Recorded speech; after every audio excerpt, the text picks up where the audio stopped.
Hello and welcome to Who's On Next, the podcast that has as many different openings as Peter Jackson has Oscars. Today I have with me a man known for a large plethora of work with characters such as Cortex in the Crash series, WarGreymon in Digimon, and Goemon in Lupin the III. It's Lex Lang. Hello. And how are you doing today? I'm doing great today. How are you doing? I'm doing very good. My office is very stuffy because I forgot to turn the heater off. So, Oh.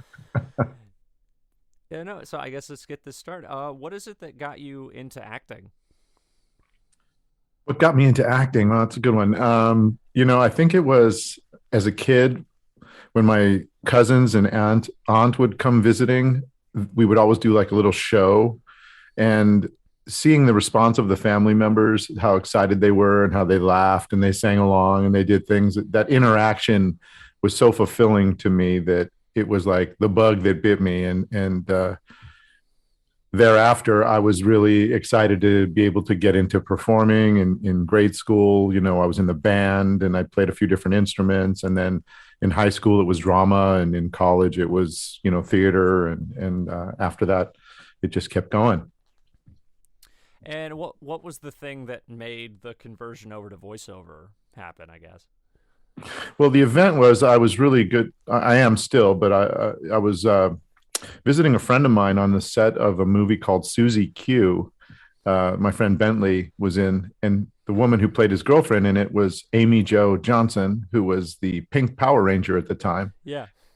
And I'd been doing some stand-up comedy around that same period in my life. And on the way home from walking to a restaurant, I started doing my stand-up routine, which had different impressions and, voices and stuff that I did as part of it. And she said, "You'd be a great voice actor." And I had really not thought about it ever before then. And as a result of me kind of inquiring, she introduced me to a guy named Scott Page, who was the producer of the Power Rangers. And he hired me for the Loop group of Power Rangers. And from there, I just, kept at it and got a part here, a part there. And eventually I had to choose between like my 9 to 5 job and voice acting. And so because I'm a lover of acting, I picked voice acting. I took the leap, and, that was 27 years ago. So I'd always noticed that during that period, Fox, or I guess Fox Kids, they always had a lot of the same actors that would jump back and forth between projects, because I think it was like Derek Stephen Prince and Kirk Thornton and Tom Weiner, and I always thought it was so interesting that like they would always just use a lot of the same talent pool with a lot of those types of shows. yeah, back then, again, 27 years ago, it was a whole different industry.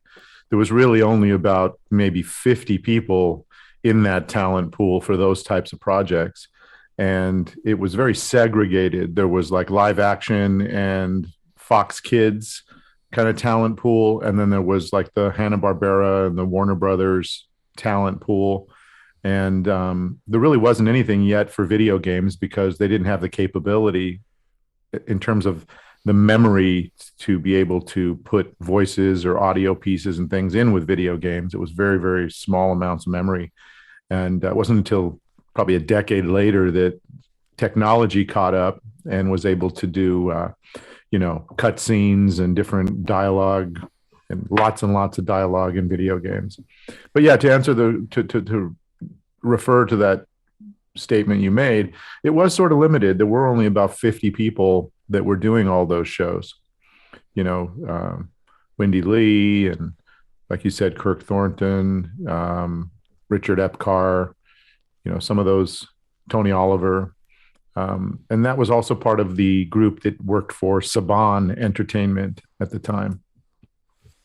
All right, because I remember when I spoke to Tom Weiner a few months ago, he had said that they felt very comfortable using a lot of the same people, and I guess it was a lot more convenient to go to a lot of the same people for a lot of the projects they were doing at the time. Yeah, because they knew the actors. They knew they were good actors and that they were versatile. And so they could say, okay, today you're playing a kid, tomorrow you're playing a monster, the next day you're playing a professor, and they knew that those actors could handle those parts. So it was a lot easier than doing, massive casting calls. They still did, and we still had to actually audition for everything that we did get as part of that pool of actors. Nothing was ever just like, I'm giving you the part, giving you the Yeah, yeah, part. yeah, It yeah. wasn't a lot of that. But yeah, it was nice because it was a small pool. Now there's probably a pool of 5,000 actors that are in that same running for different parts, and every acting agency has a voiceover department these days, and so yeah, a lot has changed. Yeah, and I guess something I've been intrigued by because Power Rangers being live action was dubbing for Power Rangers very similar to something like Digimon, or was it a bit more difficult or different? I guess in comparison. Dubbing to Power Rangers was usually a little more. It was a little easier because the characters didn't really have mouths that were moving. It wasn't a lot of mouth flaps that were happening in terms of the extra characters that we would do voices for. Um, in terms of foreign dubbing, that's usually an animated piece that already has the mouth flaps and Yeah. requires an English adaptation writer to write the correct flaps and everything. So, it was its own unique beast. I don't know if I'd say a lot easier, but obviously we had to do the efforts. There was a lot of fighting involved, a lot of flips and lands, and all that kind of stuff. So we kind of cut our teeth on the ability to do efforts in those days.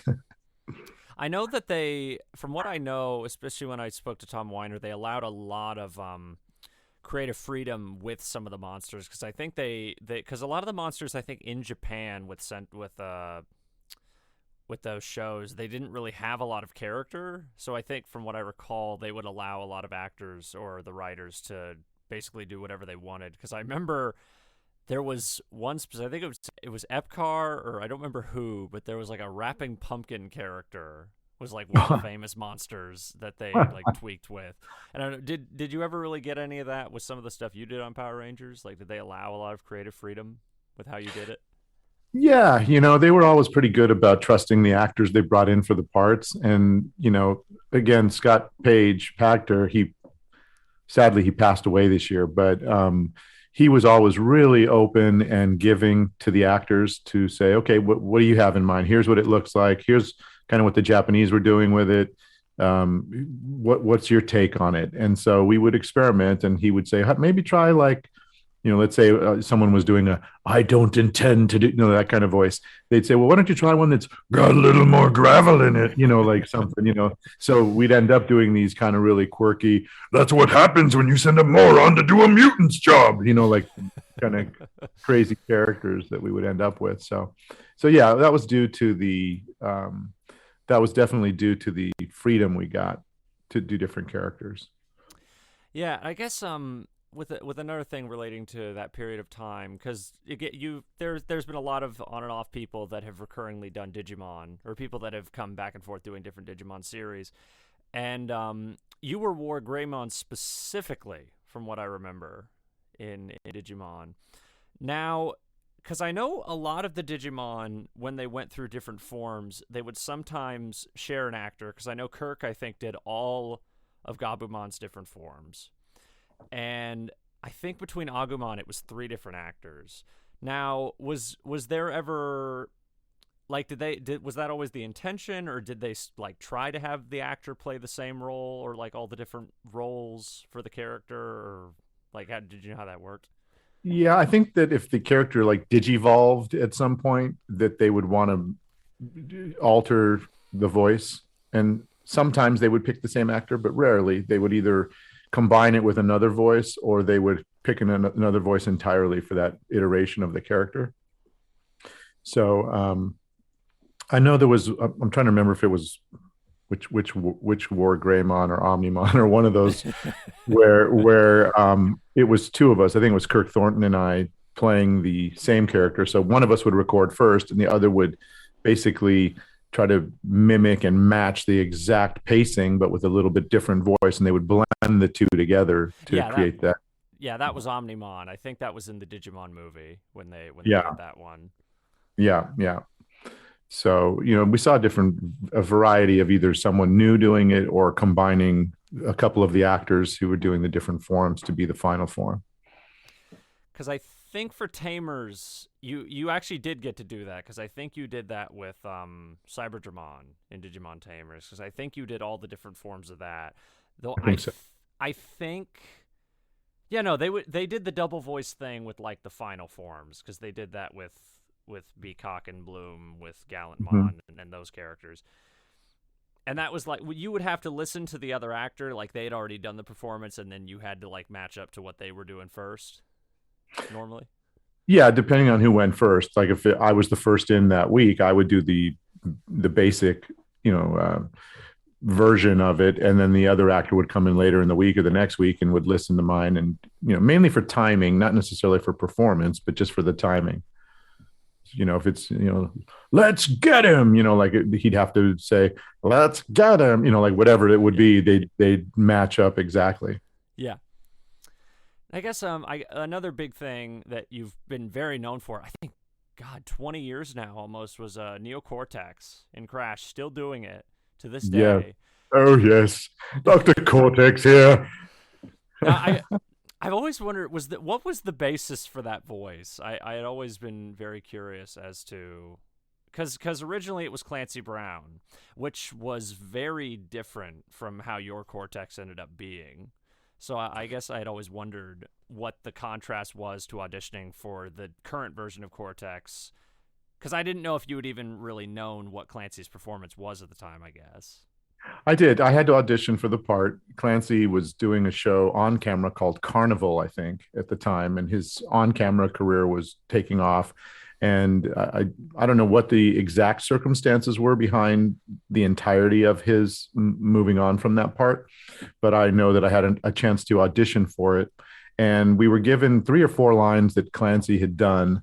I remember one of them being him saying, "The race is mine," and he was like, "The race is mine." Like Yeah. I just remember that was like his performance.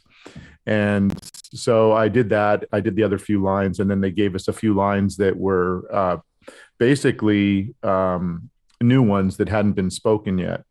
And so I pretty much stayed within the Clancy Brown uh, caricature of what that character is about for my audition. I got the part after a couple of callbacks, and it was Twin Sanity was the name of the game Yeah. that I was auditioning for.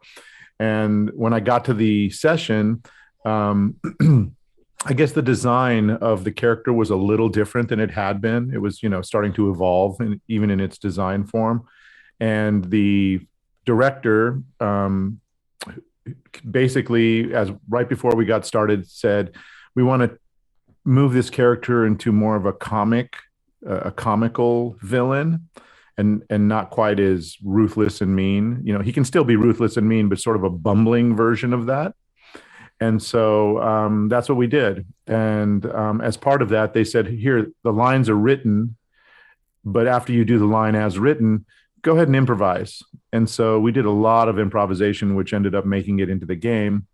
And we got a lot of fan mail from the game after it came out. Twin Sanity was like the favorite amongst a lot of the fans. And it was really a favorite because there was so much comedy, and they were laughing so hard during the game, just because of Cortex's sort of bumbly nature. He wants to rule the world, but he just doesn't quite have the know-how to do it all right. Yeah, it's on the same. It's very similar to how like a Robotnik from Sonic type role, but I'd say more over the top in comparison. Yeah, much more flamboyant, and they Yeah, they wanted they wanted to give him an air of flamboyance, and not that it necessarily meant that the character was gay or not gay or whatever. It didn't really apply to that, but just that grandiose sort of egotism that runs into, megomaniacal kind of very bombastic. yeah, very bombastic, but also like sort of, the comedy of it was that he could be so grand but still so kind of inept, at the Yeah, same time.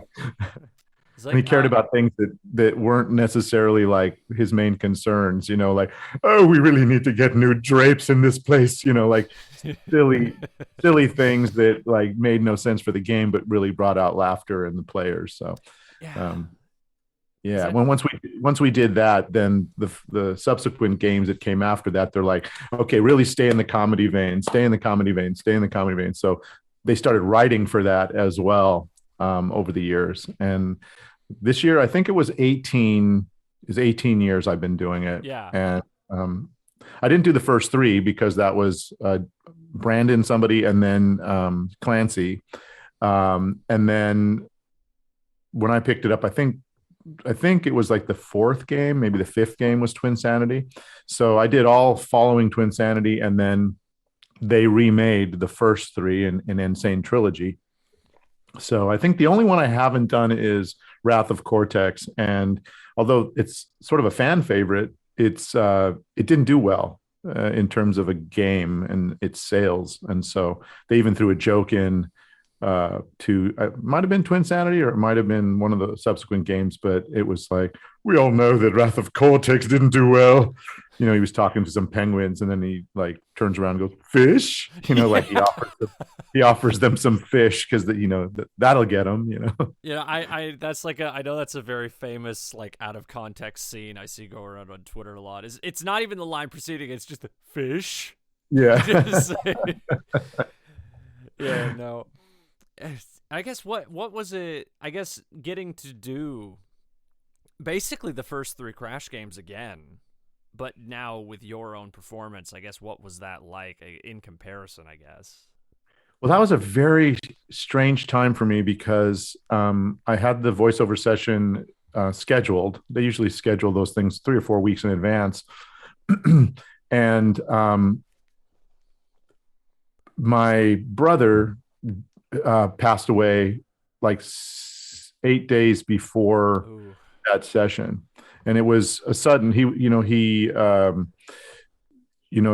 was one of the statistics for the opiates overdoses, and he wasn't like a drug addict, like crushing them up and doing them, like street versions of it. He was just trying to maintain a horrible knee injury that he had, and he became addicted to it. And eventually what happened is his doses got higher and higher and higher. And then one time it was just too much. And so he passed away. And when I got to the session, I was very close with my brother. And so I was still almost in shock and in horrible, in horrible sadness. Hold on a sec. Just kind of sip of water. Yeah. Yeah, I was still grieving. I was really grieving very badly. Sorry. Pardon me. I got choked up, literally. And so when I got to the session, I was really excited because I was ready to like bring the new Cortex into the entire mix. I was really excited about like, oh, fantastic. But the voice performances on these first three were subpar, in my opinion, and I was like, we have a solid Cortex now. I've got 15 years of Cortex now. Let's do this.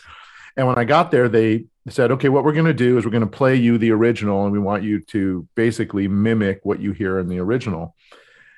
And at first I just wasn't up for that. I was like, but don't you want the new don't you want like the Cortex that's present day Cortex to be the one in these games? And they're like, well, the fans are going to want to hear like the version from before. We're trying to remix and master the version for before. And I had again, it was because I was grieving. My brother had just died, and I was literally like, I don't even remember like walking into the room kind of thing. I was literally like in a lot of grief. And in between takes, I was like flipping off the mic, and I was like really pissed off. I was like leaning up against the wall and just like, this sucks. This fucking sucks. And I was really upset. And Mary Elizabeth McGlynn, who was directing that particular game, paused for a second. These other people were in remote. They were up in San Francisco or wherever. And she said, hold on a second, guys. And she paused and muted them and everything and said, are we okay? Are you okay right now? And I said, actually, no. And I came out of the booth and went into the control room, and I basically broke down, and I cried for about 15 minutes on her shoulder and just said, I'm so sorry. I'm not trying to be a prima donna or a hard ass about this, but I'm suffering right now. And I just wasn't prepared to be told to mimic the shitty performances, So what they ended up doing was they said, let's get one kind of how it was performed, and then we'll get one as the newer version of Cortex.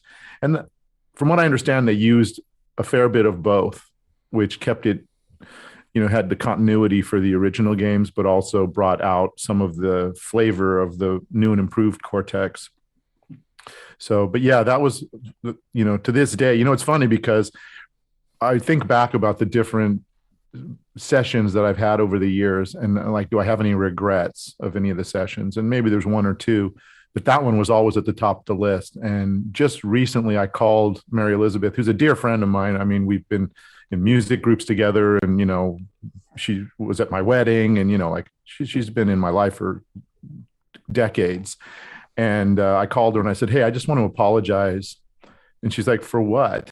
And I said, you remember that session, 9 years ago when I was really upset because my brother died? And she's like, yeah, I remember that. And I was like, I'm so sorry I was an asshole about like redoing the lines how they used to be. And she's like, you know what? She said, it was so understandable. You just lost a sibling, and don't even worry about it. You did a fantastic job, and we're all good, So it's funny how I carried it for so many years, and she didn't even think twice about it. She just thought like, oh, of course. I mean, of course he's going to be distraught coming in just a few days after he had to identify his brother's body, like that kind of thing, So, so she was really very cool about it. But that was definitely one of the weirdest experiences I've had as a voice actor, going in and being so emotionally in turmoil. Yeah. So that's the long answer. Wow. Oh man.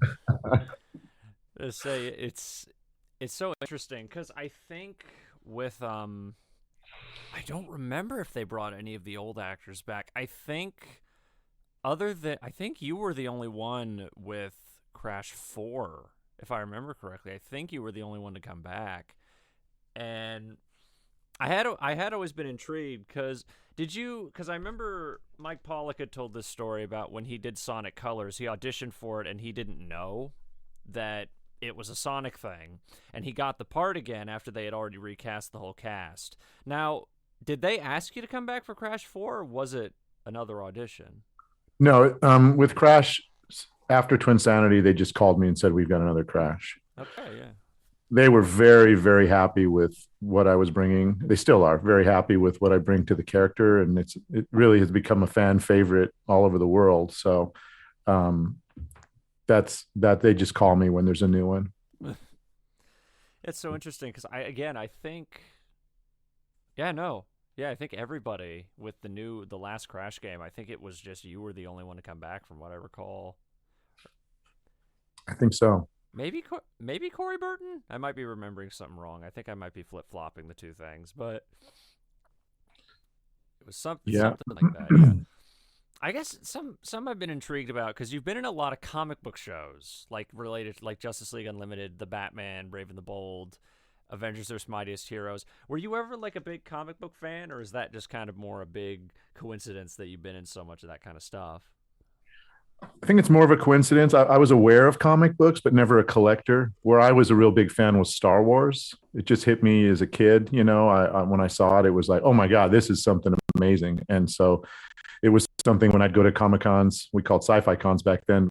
I would always dress up as Han Solo and cosplay. I had the blaster, I had everything, and it was all homemade. And so, I had pride in myself for that cosplay. And so you can imagine that later, 30 years later in my voice acting career, to be able to play Han Solo or to be able to play Poe Dameron or be stormtroopers in the movies themselves was like a super thrill for me. It was a thrill to do the Batman stuff too. Absolutely. I was always a fan of Batman and, Superman and those kind of characters. But Star Wars, it was like my big love of like, okay, now I can devote all my attention to this project.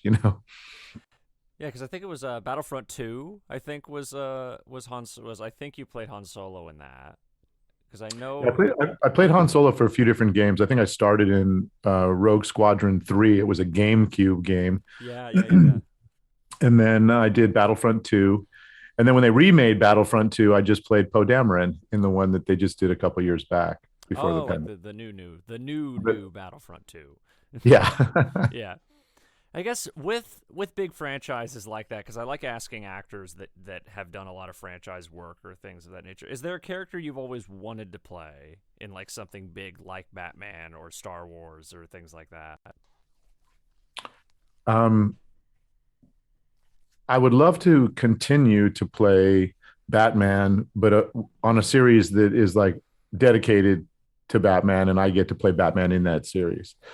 I did a short series for iTunes called Batgirl Year One, which was all about the origin story of Batgirl, and I played Batman in that for the entire series, which was really fun.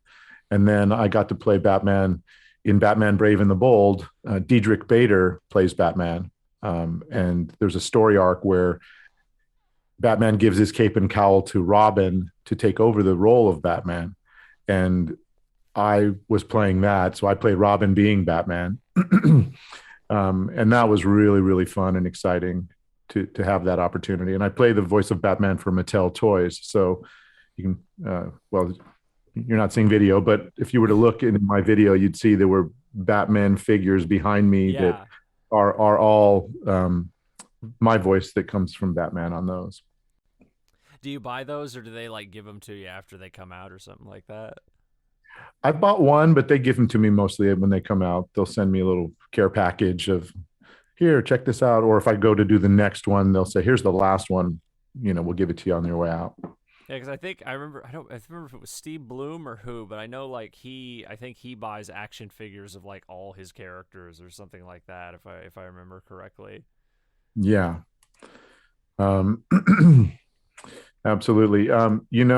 Michael, at 3:30 today, I have another opening for half an hour. I know we had to kind of like blaze through this half hour together, but we're starting to come to a wrap up time.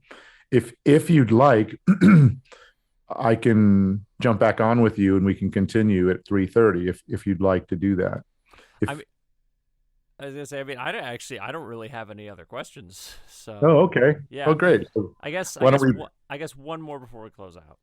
okay, yeah, why don't we Uh, take it like I hadn't said anything. yeah, I'll just edit it out. Yeah, yeah. Okay. Hey, Go. I guess if there's any advice you could give people that are interested in getting into the acting industry, what's the advice you could give them? If you're interested in getting into the acting or voice acting, Just voiceover as a whole, I guess. voiceover as a whole. Okay.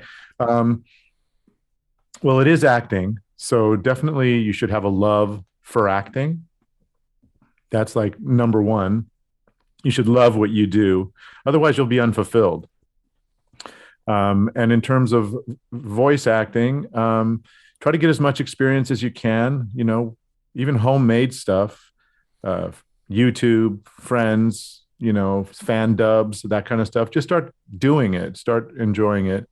There's two places I can recommend that you go to get more information. One is, I'm sure every voice actor has recommended this. It's D. Bradley Baker's website called iwanttobeavoiceactor.com.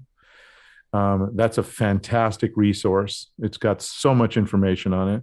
And then also Bloomvox Studios or Bloomvox, I think it's Studios, but Steve Bloom, you can go on his social media and sign up for his classes because he's got a wealth of information to share with any person at really any experience level as well.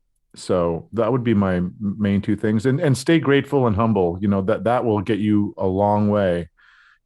Stay grateful and humble because that's that's the way to people's hearts, and that's the way to people's productions as well. Is they know that they can bring you in, they can count on your performance, and that you'll have this attitude of gratitude at the same time, and be humble, and be a team player. Bring what you can to the team, because it's not a solo sport. It's really, even though you record by yourself a lot, it's a team game, and so you bring your best to your slot, and you'll